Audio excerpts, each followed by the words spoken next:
Continuons maintenant avec les séparations chromatographiques.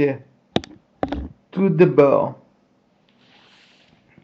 le principe des phases de la phase mobile. Elle est soit liquide, soit gazeuse, et la phase stationnaire dans une colonne, soit solide. Donc, par exemple, on peut penser à des cristaux de silice qui permettent de faire, je ne sais pas si vous l'avez fait, mais on met du sirop de menthe et ça dissocie les éléments constituants que sont le menthol et le citral. Après, c'est purement visuel, mais ça permet ensuite de récupérer les différents constituants.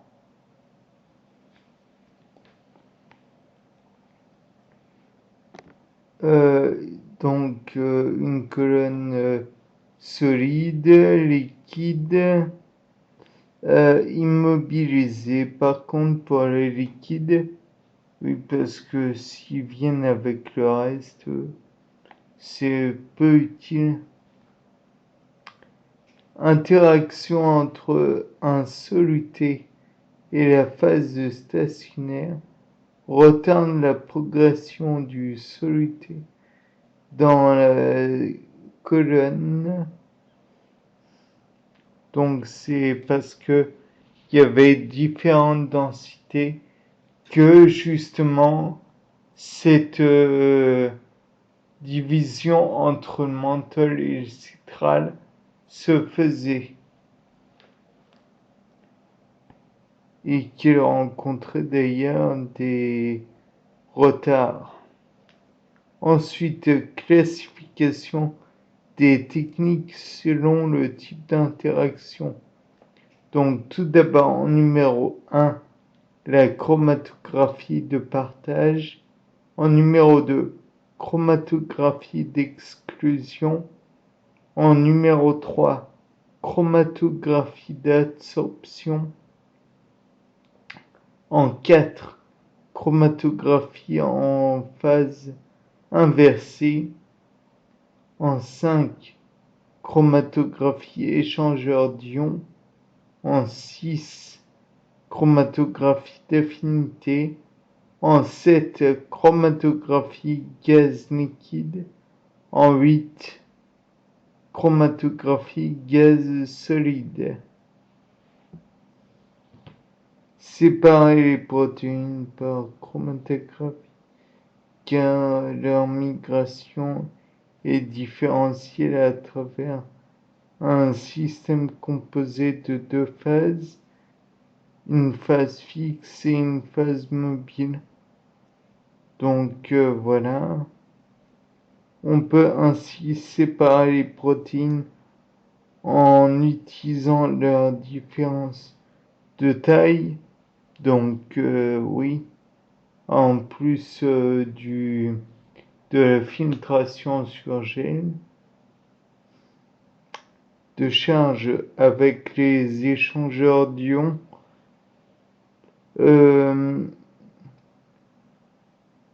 Et puis je me dis qu'au niveau de la taille,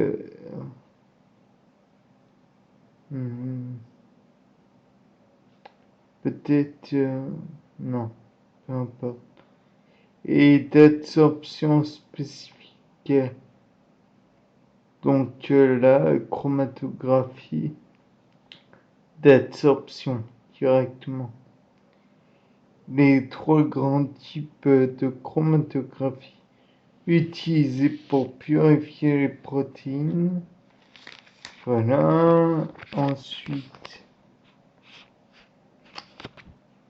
donc tout ça se fait en partenariat avec le cours de Monsieur Lecaille. Donc, il vaut mieux le suivre consciencieusement. Donc, numéro 1, chromatographie de partage. Donc, chromatographie liquide, technique qualitative, répartition différentielle d'un soluté. Quant à entre deux liquides non miscibles, phase stationnaire, solvant polaire, donc on utilise de l'eau, phase mobile, solvant non polaire. Le A de S de la solution aqueuse en somme interagit avec le A de la solution organique. On voit une plaque de chromatographie. Donc pour la plaque en question, on met en fait une plaque recouverte d'un gel de silice dans un bécher contenant un solvant et le solvant va migrer jusqu'au front du solvant, emmenant avec lui les dépôts qui sont en ligne de solvant au-dessus donc de la surface du solvant. Comme ça va se propager et diviser au passage les différents constituants chimiques. Et aussi, on peut dire que si ils arrivent au même niveau, alors ce sont des constituants similaires malgré le fait que, bon, ça n'est pas la même apparence. Ensuite, coefficient de partage, distribution, K égale CA. Donc, concentration de A stationnaire sur la concentration de A mobile. Ensuite, coefficient de migration. Ça, il vaut mieux le voir sur le schéma. Donc, le rapport frontal est de X sur Y. Bon.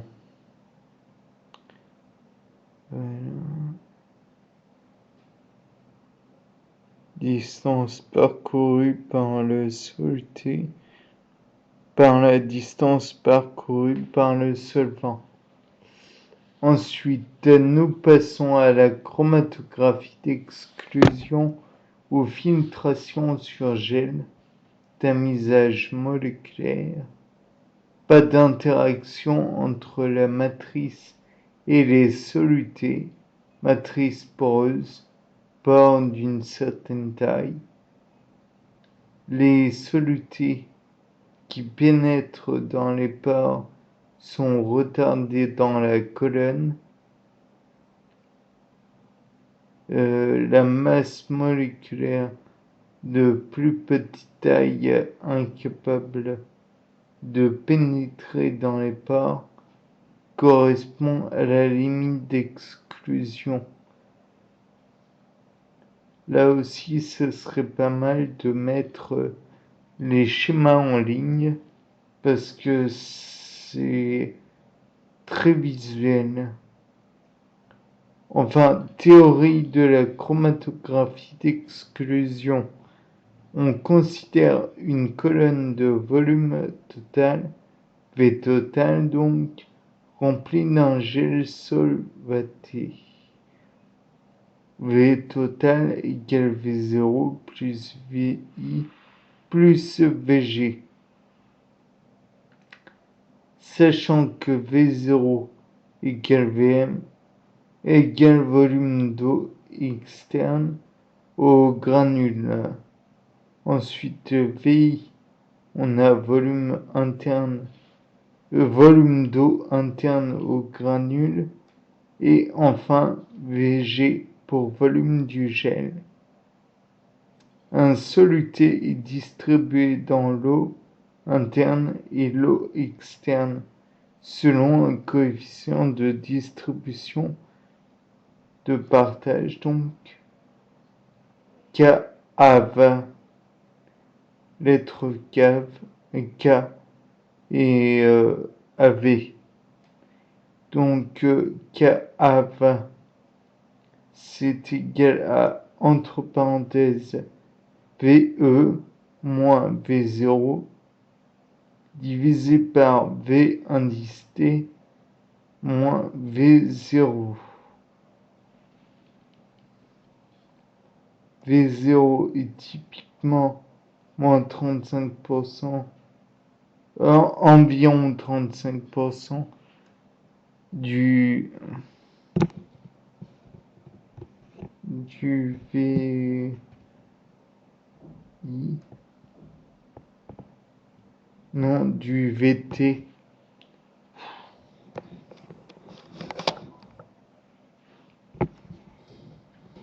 Le volume d'élution d'un soluté, c'est VE, et le volume d'élution relatif d'une substance, c'est VE par V0, indépendant de la taille de la colonne utilisée. Si KAV égale 0, le soluté est totalement exclu. Si 0 est en dessous, si KAV est compris entre 0 et 1, le soluté est partiellement inclus. Le taux d'inclusion augmente avec KAV. Si KAV égale 1, valeur théorique correspondant à une inclusion totale d'un composé dans le gène. Si KAV est supérieur à 1, le soluté est inclus et adsorbé. Je dis bien adsorbé.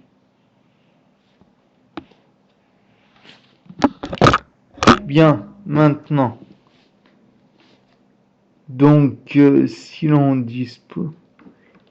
dépose un mélange de deux solutés A et B, dont les constantes de distribution K sont respectivement égales à 0 et 1, A sera élué avec un volume d'élution VEA égale Vm, et B sera élué avec un volume d'élution V indice E, toujours, VE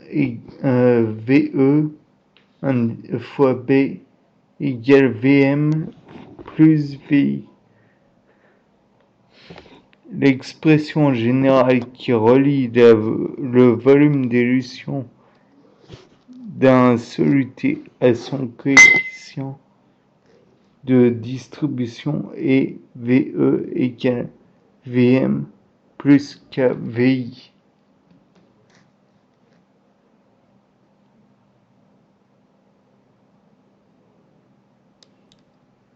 L'expression générale qui relie le volume d'élution d'un soluté à son coefficient de distribution est VE égale Vm plus KIVI.